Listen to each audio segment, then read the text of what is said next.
Hello and welcome to another fully live and running on Hacker Time episode of Hacking with Friends.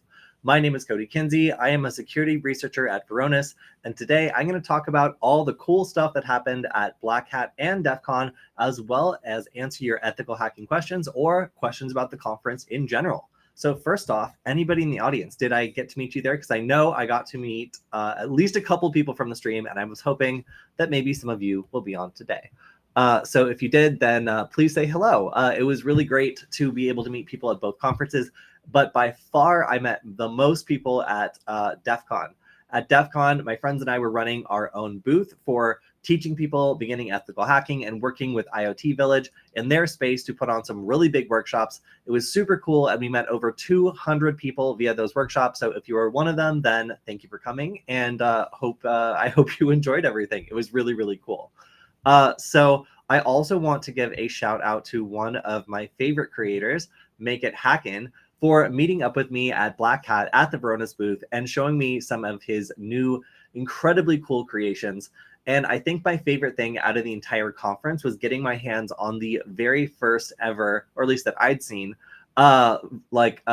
printed circuit board that had color on it. Now, before we were able to print two different colors, like the layer that's on top of everything, the silkscreen layer, and then the underlying board color. But at this point, it seems like it's now possible to be able to print lots of different colors on a silkscreen and make it so you can make really complicated images or things that just look really, really real and really good. So I currently have right here, actually, let me close this for a second. One of the, no, this is the very first board I've ever seen that has silkscreen color, and it is a tricorder, which is incredibly cool. So this is a SEO, simple add-on, as some people call it, and its design is to plug into the standard port that DEF CON badges and other conference badges have adopted to allow for these more simple and kind of cool artistic badges. So I really like this a lot. I found it to be just a very clever use of this new process, and I got to ask some questions about it right before my camera died. So unfortunately, our precious Killian, our co-host on Friday, was not able to make it to this conference. And this was a tragedy for many reasons. One, he was the only one with significant camera experience who was ready to be able to help us out with video stuff. And two, we didn't have a backup video person at all and had to do all the logistics ourselves. So myself and Ivory from Varonis did some tremendous work. So a big shout out to her as well for this was her first security conference, and it was Blackhat, which is incredibly busy, super high stakes. Everybody's rushing around. So for us to both learn new equipment, we were learning how to use a gimbal. We also did a sticker contest where we rated all the best stickers that were made by the government agencies and a couple nonprofits that we really liked as well. And we also shot an episode of Two Truths and an AI, which I have been struggling to say as I've been tired, but I finally got some sleep after the conference. So it was pretty cool. Oh, so here's a question. Did they search everyone? So the last conference that I went to that was really kind of similar to Blackhat was RSAC. And RSAC decided they were going to have automatic scanners at the front door that were looking for weapons or something. And this had never been a problem at the conference before, but they decided it was new policy, and everyone was very ruffled and thought it was going to take a lot of time, but it never did. Surprisingly, everybody just kind of cruised right on through, and I never saw any false alarms, even though they warned repeatedly that there would probably be false alarms if you had Altoids or a computer, God forbid, bringing a computer to a hacker conference. So yeah, I was a little worried about that, but no, it did not seem like they were searching people going into the conference. And there was some controversy that there would be room checks just to make sure people didn't have some sort of crazy setup, because it seems like some of the conference adjacent hotels that DEF CON had officially shouted out as places where you could grab a spot to stay, or even within DEF CON's own room block that they were recommending. It seems like they were doing either random room checks or other things that people felt invaded their privacy. The question was also asked, what does a suspicious setup constitute? Do we need to hide the stuff that we need to set up for the conference? Are certain things gonna make them more suspicious? It was just a lot of confusing questions. So it does seem like some people over at a hotel I will not name, just in case I get it wrong, were complaining that they were in official Defcon blocks and they were getting their rooms peeped in on several times a week, or I think it might have even been as much as once per day. But that caused a lot of controversy. I'm not sure if the hotels backed down on that policy, but I know that at least for a while, people were having their stuff at least visually inspected once per day at some of the adjacent hotels.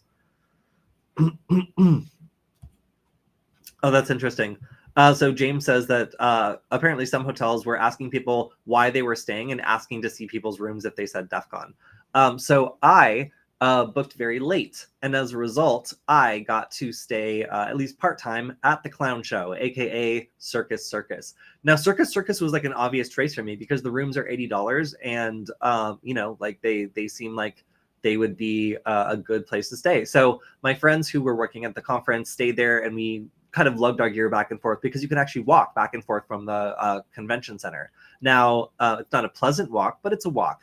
Now, by the time it came around to book my final accommodations, I had to stay over at the Stratosphere, which had no idea what the conference was because it was way too far to be walkable. And most people chose not to stay there. So I personally didn't see any amount of interest from the staff whatsoever about the conference. But I know that a lot of the other hotels were very new to having large amounts of DEF CON people book there because very suddenly there was a hacking conference right in their like backyard.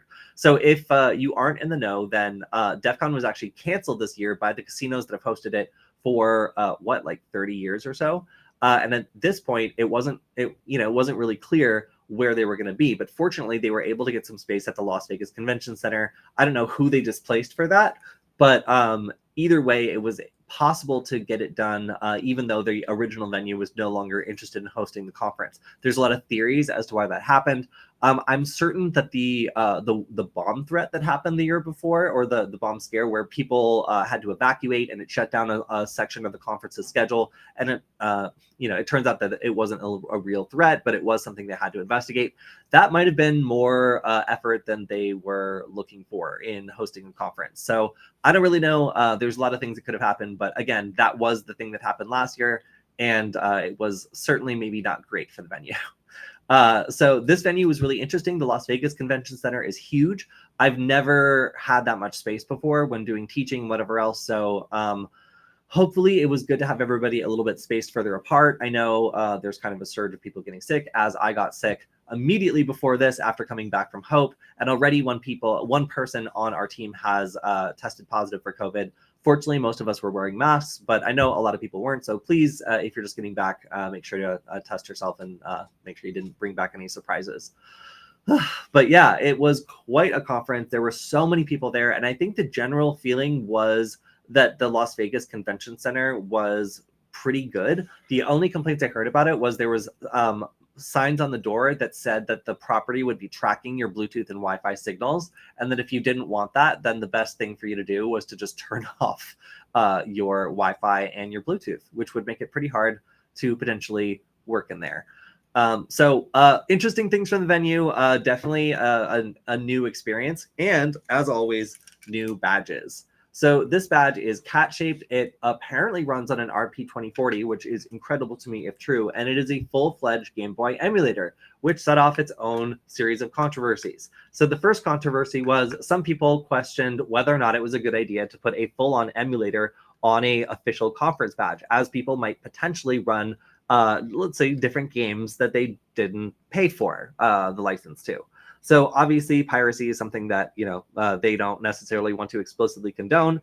And having a full-fledged emulator makes it certainly a little bit easier to do that if that's something that you wanted to do. Now, obviously they didn't do that. And in fact, there is a custom DEFCON badge that runs on this. And it's possible to take this DEFCON badge and put it on other emulators, which I think is pretty cool. So the badge is obviously cat-shaped, and unfortunately for my team, eerily similar to the badge that we were trying to create for DEF CON this year, both in placement and in shape. So fortunately or unfortunately, our badge still has yet to come in, but this one was a pretty big hit. It generally interested a lot of people, and frankly, the cat on the back of it looks a lot like the little cat-shaped lamps that we were teaching people how to upgrade into smart lamps over at our booth. So I think it drove a lot of traffic our way, which was kind of cool. And yeah, overall, a extremely cute and very useful badge for people who like emulators. So I really like this year's badge. I didn't get to work with it too much, but the second controversy kind of spilled over onto social media. And I'm not going to go too much into the drama, but of course, like if I went there and I'm coming back, I'm going to tell you a little bit about it. So let me put up some information about the badge also while I talk about it. So this is the microcontroller behind the badge. I just wanted to shout that out. At least I believe it is. This is the same one on the Raspberry Pi Pico, which is amazing that you can have something like a Pico brain effectively running this year's badge and doing emulation. More information if you're interested about it. But really, I've been using this badge.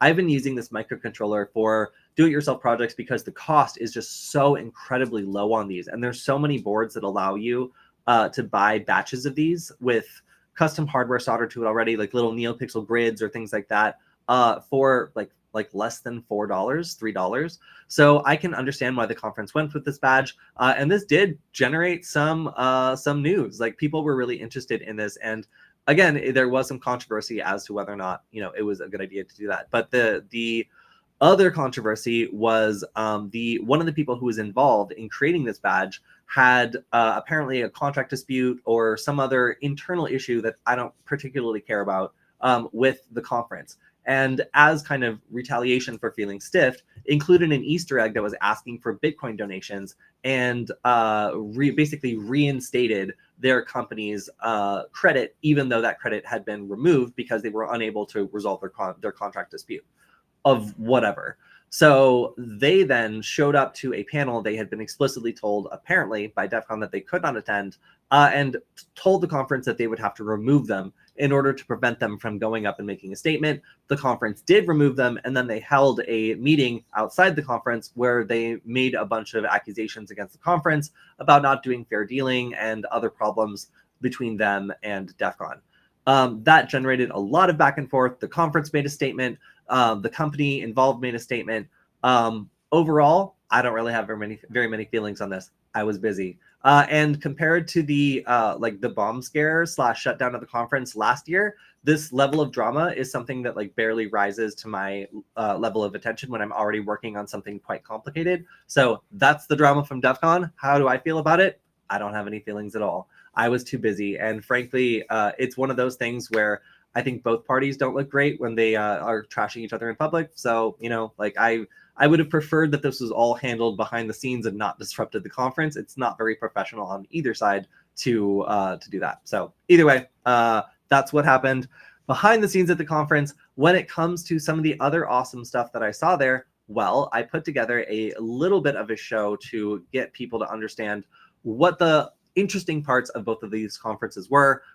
First, let me switch over here, is the sticker showdown. So one of the pieces of video that's coming out from Blackhat that I'm really excited about is the ongoing duel between federal agencies, and I've started including some nonprofits, over stickers. So the Department of Defense has entered the fray of federal stickers, which again, a little controversial. Some hackers say that I shouldn't value stickers from federal agencies. I say that they're the rarest ones. If you're looking for punk stickers, then looking for these intense directly from the Department of Defense stickers are some of the rarest and most tradable stickers that you can have. And I find them to be very, very interesting in the art and design, and how some of these agencies have really started to understand and embrace hacker culture, especially CISA, who has come repeatedly with a lot of things that kind of both embody their mission and also appeal to the average hacker in some really cool ways.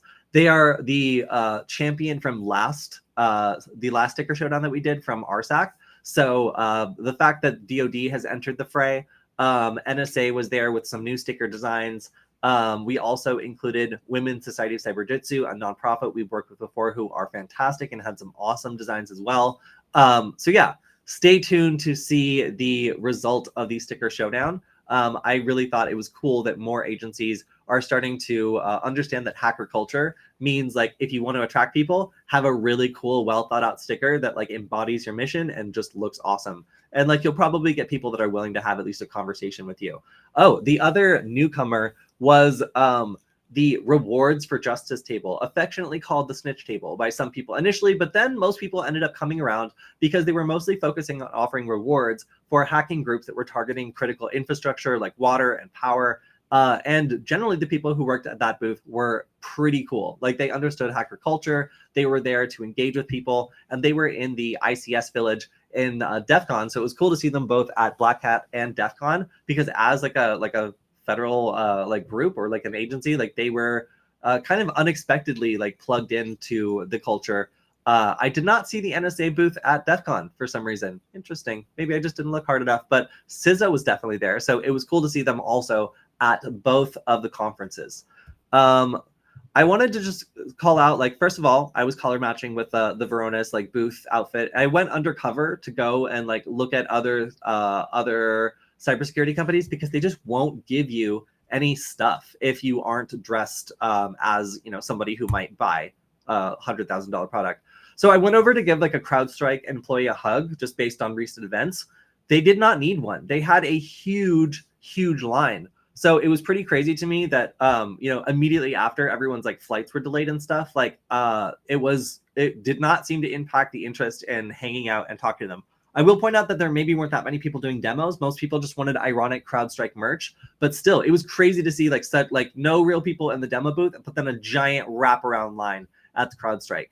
So another thing I thought was incredibly cool was that Varonis's graphic design team put together these Hacking with Friends stickers. There are also security forward stickers that I were giving out, but the Hacking with Friends one, I think just came out so incredibly cool. So if you came by the booth, I gave out lots of these stickers, and I also stole lots of these stickers from the booth towards the end of the conference to make sure I could continue to give them out. So if you see me at various conferences, I will have these with me, and I will be giving them out. They're these cool like foil stickers, and they've also got the colors from my very favorite Varonis. Oh, I think I have it on this laptop right here. Oh yeah, the Varonis MKO stickers that we did from a marketing meeting that I really liked. That was a lot of fun. Where we came up with some great ideas, and I just generally enjoyed the vibe of everything. And they kind of perfectly encapsulated that in these new stickers. So if you want one, please let me know. I will be giving them out in person as I see people going to conferences for the rest of the year and next year. So the hotel was very strict about not hacking stuff, and I immediately started doing nothing bad, but just things like this that made people ask questions. It wasn't necessary, but I found a bunch of these little stickers that you can put on your fingernail that gather energy from NFC sources and blink in various colors. So I did a couple of these, and then I think like one of the cleaning ladies looked at me, and I realized I was about to get my room investigated, so I stopped. But I have to say it was a lot of fun to use some of these and get some attention as people were watching me. So I also had the return of one of my good friends, the person who worked with me on Nullbyte, came back to help me do 2 truths and an AI. And it was great to have some help at the booth after Ivory and I had been working by ourselves. With all this camera equipment, we managed to get some stuff that's going to be really great, and we have lots to share with you very soon about that. We also were giving out these Defender keychains, which were squishy and actually unintentionally, I think, like very cute. I'm not sure if they're supposed to be scary, but I just found them adorable. So I have one now on my keychain, and I think it might have been one of my favorite booth things we gave out. So, all right. So introduction to the Defcon badge. Like when you first start it up, it does this kind of like Star Wars scroll, and then it kind of goes into a game that you can play. It walks you through how to control it. You have to set the date, and then you kind of walk around the conference floor and do activities. The whole time we were there, also the sphere was menacingly / sometimes soothingly going off in the distance. I have to say, it doesn't seem like anybody this year hacked the sphere. 2 years running, no sphere hacking. I think that maybe they just hire people from the conference to not do that. You know, maybe they pay them a bounty or something to just not do that every year. But either way, nobody hacked the sphere, and the conference badge was kind of cool in that it was like a mini version of the conference itself with some of the cultural references baked in. So this is the badge by Make It Hackin'. I have to, again, give him a shout out. If you want to find a really cool set of badges. You can check out his Tindy. Again, he was like the first person I know to use this new color manufacturing process, and this was the first simple add-on I have seen to use it. It has these really cool LEDs that are facing backwards that allow it to shine through the badge so that it is like perfectly flat on the front side. So I have to say this was a super impressive design. I really liked seeing this process because it gave me a lot of ideas. And a lot of the time when I go to these conferences, I'm really looking for new ideas, like things that I could use to create a new piece of art or add something to one of my classes or really like step up what I'm doing. So I think like in terms of just sheer ideas, Make It Happen definitely gave me some of the best ideas this year. All right, so my contribution was cat butts. So I saw that there was a lot of interest in LoRa this year, and I worked very hard in a hotel room, soldering all of these cat butts into a proper LoRa board. So when I say a cat butt, I can actually point this out. This is something that we created, and its first debut was at the Defcon conference. So I will say it is a Defcon exclusive release. We wanted to teach people about this new long-range protocol that lots of people are interested in. So I hosted 3 separate classes covering LoRa, which was incredibly cool. So these classes were packed. A lot of people wanted to either add long-range capabilities to their projects, or they wanted to learn about Meshtastic. And the way that we designed this board, and by the way, shout out to my friends Christian and also Zach, who designed this incredible, very cool add-on board. These 2 ports will support either a GPS UART device if you want to make a GPS tracker, or if you want to do signal testing, or all sorts of other great things. And this over here supports I2C sensors. So you can actually do a chain of I2C sensors and put as many as you would like coming off of this other little foot. And this fits onto the back of another device that we debuted at the conference. This was the V3 Nugget, or the Bluetooth Nugget as it's been called, or and people were calling it the Meshtastic Nugget at this point. I guess we probably need to get that down. It's also been called the Script Kitty, so we'll settle in on something. But this was something we released for the conference that was a companion. These 2 things paired together, and when you put them together, you got the capability to send very, very, very long range messages. How long? Well, I got a range of, I think it was 160 kilometers from my flight on the way home using this exact setup. So you can send and receive encrypted messages from stations 160 kilometers away using Meshtastic on this cool hardware implementation, which again is a cat front and a cat butt. So we kind of embraced the cat theme this year, as we always do. A lot of people really enjoyed this design, and I made some incredibly cool prototypes, one of which I have here. Actually, let me switch over. Oh, wait. No, I'll have help. So, all right. So this design that I'm holding up here is a kind of the maxed out version of what I worked on at the conference. So it is the cat butt design, but it also has a battery add-on. It has a GPS added to it. It has this very long range, high gain antenna. And it also has the capability of having temperature sensors plugged in here. So I kind of worked on this the last couple of days, maxing out the design, adding as many add-ons and features as I could, and making sure they all worked. And I think that even the nerds who attended our classes, who are going to plug in all kinds of stuff here, will be satisfied with the way that it all works together. So pretty cool to be able to churn out something completely new. This was the second ever time that I have taught my LoRa for Hackers class, which teaches how to use Python to control this radio and send custom packets and use this for all sorts of bespoke applications. Like you could potentially make sensors connected to this. It could be a presence sensor, a tracker, all sorts of cool and interesting things. And then running Meshtastic, this was I think my second Meshtastic meetup as well.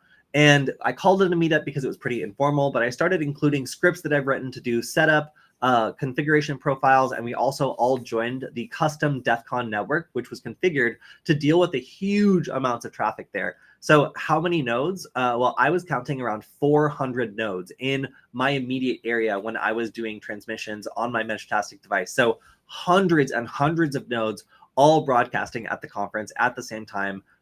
Pretty crazy. I was impressed by how many different nodes all ended up being there. So, all right. Oh, I should be checking the questions. Bros using Google Photos. Yeah, I know, but what am I gonna do? Oh, so I have 0 nodes near me. So elevation really matters here. When I said that I was able to receive all these nodes in an airplane, in my general area, I have a difficult time contacting other nodes as well. But if I have line of sight, it's incredible how much you can see. So for Meshtastic nodes, if you're able to get up really high, or even if you're able to put it on a drone and have a second node on the ground and then connect the two, so one goes up and kind of like scans the area, I'm becoming increasingly interested in, you know, identifying other nodes and how it's possible to do that. Just because that's usually my goal when I'm flying around, to identify how many nodes are operating in the area. And usually I just ping them with like emojis, as you saw in my previous example. And that's been the best way for me to be able to just ping a network and start to learn how many nodes are connected to a particular network as I get line of sight. Yeah, I mean, I know, I'm sorry, that's obvious, but like it really does matter a lot more than I thought. All right, so this was my favorite shirt for the conference. This was a Pershing, I guess I'll call it. But either way, like having this pop out of a cup, like I looked up this group afterwards, and they are a very cool hacker group that was visiting for the con. So of all the shirts I saw at the conference, I think this was the most adorable one, especially because we were doing these lamps. So we had an incredibly popular workshop where we were taking these cat-shaped lamps. Oh, here we go. And we were upgrading them so that they were able to be addressed over Wi-Fi. We were basically installing WLED and then activating some of the cool features that come with it. So in the end, it kind of looked like this. And I don't want to make any of these pictures too much larger because I don't want to unintentionally include people's pictures of them. The low resolution here is going to help me out with that. But you can see how large our space was. These were all people who were taking our classes. And over here was our booth where we got people set up with their kits. This was really, really big. And in the end, this was the space we were working with. This is IoT Village. They were amazing. So IoT Village gave us everything we needed, and also all the other sponsors in the village were super helpful with like contributing tables they weren't using, or letting us use the back of their space like to sort kits and get people set up on their classes. It was an incredible effort to get this all working, and IoT Village squarely shouldered the majority of the stress on our behalf. So a big shout out to Rachel from IoT Village, and also everybody that we work with there for getting us set up and giving everybody at the village an incredible experience. It was great. It was really great. It seems like we will probably be doing more events with them because the relationship was just really good, and I enjoyed working with the people who were both there as staff and also with the people who were interested in the village at the conference. Drone-tastic. Yeah, I think that drone-based implementations of Meshtastic will probably find a very strong niche based on what I saw at this conference. So, all right, so that's what I was working on at this conference, but I did get a total of 30 minutes to walk away and find some interesting stuff. So let's talk about what I found. So first was this incredibly weird animatronic face that I saw while walking to and from the conference. This was not strictly in the conference, but if you're looking for something to draw attendees over, just make sure it doesn't crush them. This like heavy glass around it makes me think it's like incredibly strong. So getting accidentally crushed by this like face that looks at you, I think might be a bit of a hazard. So the like hands down winner for me in terms of interactivity and awesome stuff to do was Physical Access Village. They had so many interesting different ways that you can engage with their demos. I was so incredibly jealous, you have no idea. I went through all their ideas and I was like, I wish I could have thought of this myself. And I just want to show off some of them. Were like these passcodes where you would either need to use a key card or like a passcode to get in, and you could try to use like a flipper or something to try to do it. But there were also like under the door tools where you could just try to use like a coat hanger tied to a string and get a under the door tool to pop up on the other side and unlock the door in a different way. So I was impressed by that, but I think, let me find Physical Access Village. Okay, yeah, so this was some of the stuff I thought was incredibly cool. So did you know that you could unlock a shopping cart wheel with your cell phone? Well, apparently, if you play a certain frequency or a certain pattern on your phone speaker, it sends out enough of a radio frequency signal to unlock the shopping cart wheel, which I did not know was possible and thought was incredibly, incredibly cool as a demo. So people could come over and use their own smartphone to unlock the shopping cart wheel and learn how this worked. I saw a couple absolutely packed demos at Physical Access Village. So one of them was I think this was a key card cloning. Wait, sorry, I can barely read it. let's enlarge.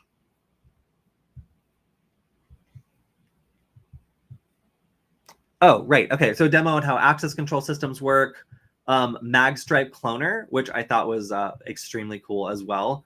And then I saw a lot of people who were learning how to get out of handcuffs, which seems like a very useful skill. So they had basically a booth with clear handcuffs where you could put in like just a piece of wire or some other like just metal object and work it around and see exactly how it was affecting the components on the inside. So I thought that this was one of the cooler displays, and I saw a lot of people all sitting around like waiting to do this. And then while they were waiting, they would find other demos that were, you know, not currently occupied, but were also really awesome. So the key cloning workshop was also incredibly popular. So I saw a bunch of people doing this where they would basically get a blank and learn how to make a clone of a particular key. So learning how to do this is a pretty old school thing to do, but the fact that you could then like sit down and learn how to like make your own key was pretty fantastic and wild. And then I just have to shout out these like very delightful demos that they did, like being able to like open a door, set like and either like block the alarm or set off the alarm was pretty interesting to me. So the way that these worked is you would have to not only pick the lock, but also use a magnet to defeat the alarm that was going off. So here, you know, you have a standard lock that you're picking, but then down here, you have these magnetic sticks. So what are these for? Well, these are like giant popsicle sticks with a magnet on the side. And up here on the door frame, there is a magnet that you need to, well, somewhere on the door frame, there's a magnet that you need to put this magnet right here against in order to prevent the door from sensing that it's been opened. So usually there's a sensor and then a magnet, they come together, and then when the door swings open, the sensor no longer detects the magnet and the alarm goes off. In order to prevent that happening, then you would take the stick, put the magnet against the sensor, and then open the door while replacing the magnet that it's sensing with the one on the stick. So watching people go from just opening the door to then also defeating the sensor was pretty cool. I have to say, like, you had a good like 10 minutes to really like level up and do a great job at not only lockpicking, but getting the door open. And then like another 15 minutes would get you some experience with the under the door tool. So that was incredible. So again, hands down champion to Physical Access Village. Like they really, oh, my battery's dying again. That's not good. Hands down champion is Physical Access Village for all the incredible like experiences they created for the people who are there. Next up is our reigning champion. One of the people at our workshop successfully found both power and ground in our long-running electrocution CTF. So fortunately, they were fine. There was no issue here, but they sure got close. So we've had people burn all the way to one of the sets of wires before, but we've actually never had somebody burn all the way to both power and ground. So we have retired the soldering iron, but man, that was a close one. So congratulations to our CTF winner. We gave them a prize. This was also this was our last day. So a lot of our people had already left, but this was our team getting together for one last time. Finally, when we broke everything down, it was crazy to see that just nothing was left. You know, like this was a area that was hosting probably like sometimes as many as like 40 people were all like here, like causing a big ruckus, learning things. It was very, very busy. So just shout out to everybody who helped at this event, who came by our booth, who recognized us from Security Forward, and of course also to Make It Hackin' for stopping by and talking to us at Blackhat. It was also so incredibly cool. And despite the controversy and the new venue, I think that this all went really well. One hidden gem of staying nearby is this animatronic Mr. Krabs. I've never seen anything like it. Truly incredible. 10 out of 10. I think that this unfortunately may have replaced visiting the Data Star Trek uniform that I used to visit in the old venue. Visiting the animatronic Mr. Krabs like seems like a good new tradition. Although I have to point out that Mr. Krabs has his own security, and there's always somebody watching, making sure that you don't get too close. All right, so that is my report on Defcon. If you want to see more of the stuff that I presented, I put some of it up on my Discord. But in general, it was an incredible conference, and everybody that we met was super kind. It was probably our most laid back conference, I have to say. for whatever reason, people were very friendly and very relaxed. Whereas some of the other conferences we've been to, people have been a little stressed just because there's so much to do, and any level of commitment, like talking to you or attending your workshop or whatever, is big for them, you know, like, because maybe they missed out on something that they really wanted to do at a different class or a different workshop. So we really appreciate everybody that trusted us with their time. And frankly, it's my favorite time of the year to go around, see what people are doing, get new ideas, see what ideas we have are really resonating with people. And of course, those cat lamps were impossible to keep in stock. Like they flew off the table as soon as we did workshops on them, and IoT Village seemed very, very happy with them. So as a partnership with IoT Village, I think we drew a lot of people in. I think we taught a lot of people about IoT devices, about programming and cybersecurity. And I got to do some of my favorite scary Wi-Fi hacking workshops, which everybody seems to enjoy. All right, so I'm going to take a look at the questions because I have been neglecting that while talking about DEF CON, but it was really exciting, and I have a lot of the stuff that I got from the conference here. So yeah, including some of Make It Hacken's other add-ons that I did not get to talk about, like the interactive SAO for the DC32 badge. This one allows you to figure out a GPIO function. It lets you set different types of LEDs and turn them on and off to learn how basically the hardware works and kind of do debugging and and be able to add things that you want. So I was really charmed by that. Whoa. I was really charmed by that and thought it was a cool way of figuring out the hardware, but also make something that's going to be useful for like future conferences. So I really like this. I think it's super cool, and you can check both of them out at his Tindy.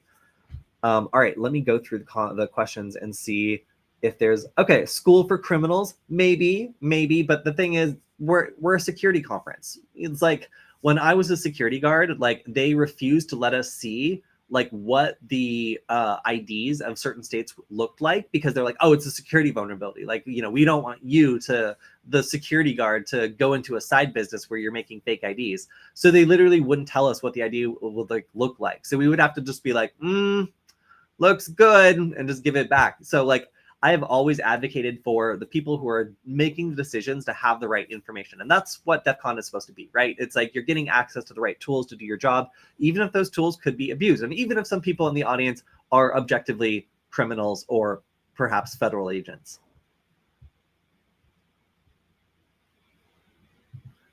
The best way to get out of handcuffs is to not get arrested. Well, buddy, like not only criminals have handcuffs, like other people do too. And if you were to get accidentally handcuffed in a situation, or if you were to find someone who was handcuffed in an embarrassing situation, maybe you want to help them out. Who knows?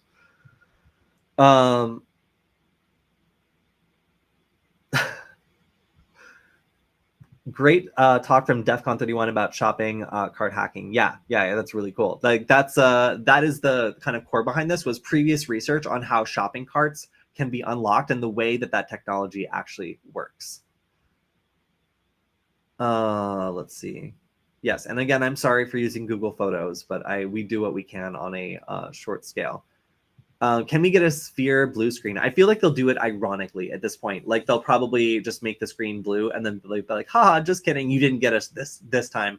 They're getting cocky almost with like how well they've managed to make the sphere not get hacked. And already they put stuff that's edgy enough on there that maybe it would be hard to tell if the sphere got hacked unless it was really, really out of pocket. Let's see. Whoa. Okay. Something about a guy with an antenna implanted in his skull. I don't know about that particular adapter. Sorry, there was a lot of comments while I was info dumping about DEF CON. No, they didn't search everyone. Can you hack me if I give you my IP?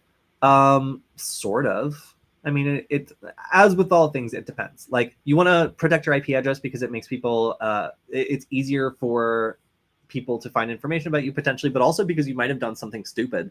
Like one time at Nullbyte, I set up a webcam for some reason and port forwarded, and then I leaked my IP address on the stream and realized that my webcam was actually showing my front yard live via anybody who just went to that IP address. So I fixed it, but it was unfortunate. And sometimes leaking your IP address can have unintended consequences. Scammer School was in the vendor area. Oh, that's a sick burn. I perused through the vendor area and I saw our friends at Hacker Warehouse where we were last year, and I just generally, this time it was in like a big cage, and I just generally didn't want to be in there. It seemed high stress. Like obviously there's like lots of people and there's lots of money being spent, but we were there for such a long time. We worked with Hack5 for 2 years before we worked with Hacker Warehouse, and it's just a fire hose of people. Like you don't get to talk to anyone. If you meet someone cool, they get pushed away in a flow of just like new people coming in wanting to buy stuff from the booths at the vendor area. So it's cool hosting workshops instead because we got to be able to just relax. Like after workshops, we set some time in between each one, and we met some really cool people who ended up having ideas that help us like make better workshops or get people more engaged. So like those are the conversations I come to the conference for. And I honestly felt like I missed out at the last couple conferences when I was a vendor. I didn't get to spend any time away at all. And I didn't get to have any meaningful conversations with people because I was really just so busy selling stuff at the vendor area on behalf of, the vendors we were working with.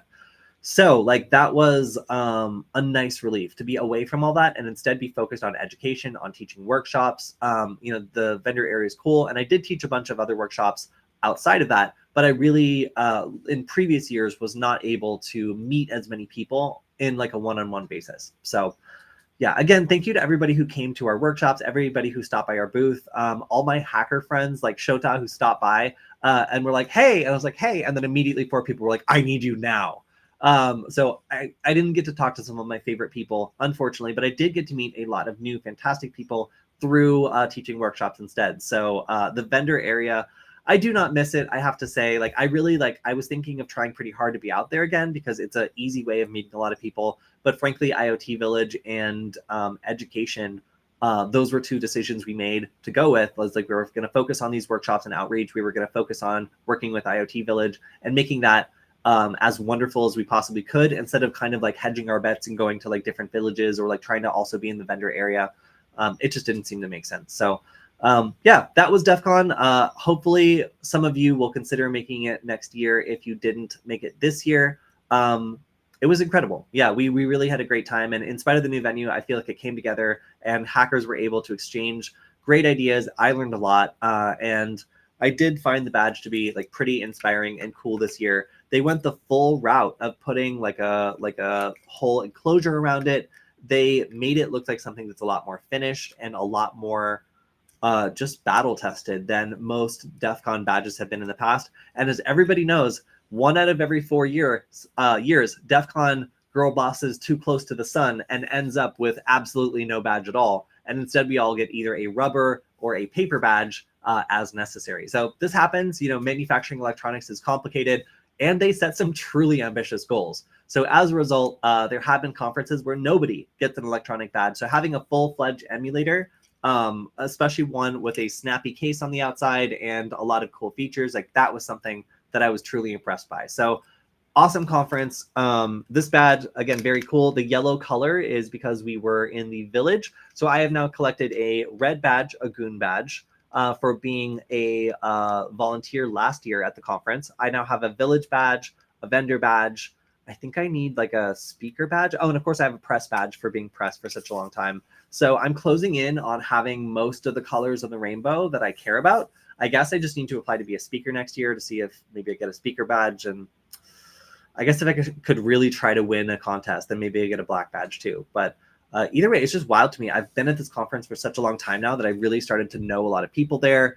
And I have to say, the usual winners, DEF CON Furs, have the best badge documentation, the most interesting badge, and some of the coolest events. So, I just have to shout out both them and QueerCon made some really cool unofficial DEF CON badges. I mean, it was unofficial for DEF CON, but it was official for their organizations. So if you're looking for some other really cool pieces of hardware from DEF CON, then check both of them out. I think that you will find them to be very delightful as well.